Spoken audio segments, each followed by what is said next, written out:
Bem-aventurados os pobres de espírito, porque deles é o reino dos céus. Eu sou Lívia Gomes e se você é novo por aqui, seja muito bem-vindo. Eu espero que goste do conteúdo aqui do canal.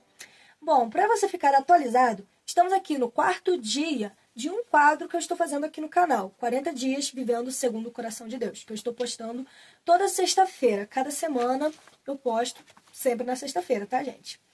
E hoje o tema é pobre de espírito. É quando Jesus começa a falar do Sermão da Montanha, que é o que nós vamos falar bastante aqui nos próximos capítulos, sobre as bem-aventuranças. Primeiramente, o que significa ser bem-aventurado? Quer dizer ser feliz. Então, bem-aventurado é feliz, feliz é aquele que é pobre de espírito. Agora, nós precisamos entender o que é ser pobre de espírito. Eu vou ler aqui um pedacinho desse trecho que eu achei muito interessante para vocês compreenderem um pouco do porquê Jesus usou essa expressão pobre de espírito. Jesus começa seu sermão de uma forma incrível, sabendo que os mestres de sua época diziam que a felicidade estava na honra e na riqueza. Jesus usa a expressão pobre de espírito, e aqui esta expressão significa que somos dependentes de Deus, que reconhecemos nossas fraquezas e pecados, que não temos justiça própria, que temos uma opinião humilde, que se opõe ao orgulho, e vaidade e ambição. Aquele que vive desta forma é um pobre de espírito. Cristo está nos encorajando a viver segundo os seus padrões. Ser pobre de espírito é ser segundo o coração de Deus. Você consegue compreender como ser pobre de espírito não é como você viver literalmente pobre de dinheiro, bens materiais. Mas aqui quando fala pobre de espírito, está falando sobre você ser humilde.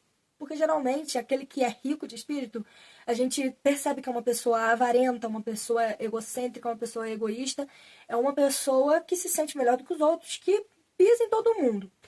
Já uma pessoa que é pobre de espírito, talvez ela até tenha bens materiais no mundo, né? Talvez ela tenha riquezas, talvez ela tenha terras, talvez ela tenha muitos bens.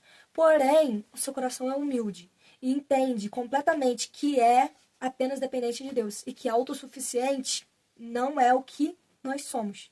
Nós somos totalmente dependentes do Senhor, nosso Deus. Tem uma parte que é muito importante e que o autor até destacou aqui, que está escrito, porque deles é o reino dos céus. O pobre de espírito compreende a sua dependência de Deus, por isso, exatamente, que ele não vive querendo seguir os padrões do mundo. Ele não vive tentando ser como o mundo é. Ele vive tentando sempre agradar a Deus. Por isso, exatamente, que ele provavelmente não vai ficar querendo viver pecando e saindo do que Deus quer para ele. Geralmente ele vai viver segundo o coração de Deus. Se você quer entender o que é ser segundo o coração de Deus, volta alguns vídeos atrás aí que eu comecei explicando. É o primeiro capítulo deste quadro é que fala sobre isso. E, gente, esse capítulo de hoje é um capítulo bem curtinho, olha. Até porque com poucas palavras já dá para explicar bem o que é ser pobre de espírito. E dá para explicar o porquê que ele é bem-aventurado.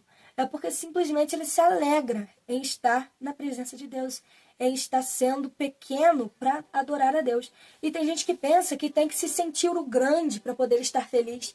Tem gente que pensa que tem que ser exaltado para se sentir bem-sucedido, mas de fato, na realidade, quanto mais você é humilde, tendo o que for, se você tem tudo ou você não tem nada nessa vida, você tendo a presença de Deus, você é a pessoa mais rica do planeta Terra. Nós somos os mais ricos do planeta Terra. Porque nós temos a presença do Espírito Santo.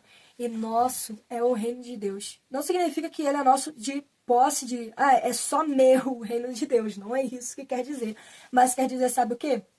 Você vai morar no reino de Deus se você é um pobre de espírito. Porque você consegue seguir as leis de Deus se você tiver essa característica. Tem algumas perguntas aqui no final deste capítulo, como... Provavelmente você já sabe, se você já está assistindo o quadro, sempre tem perguntas no final de cada capítulo.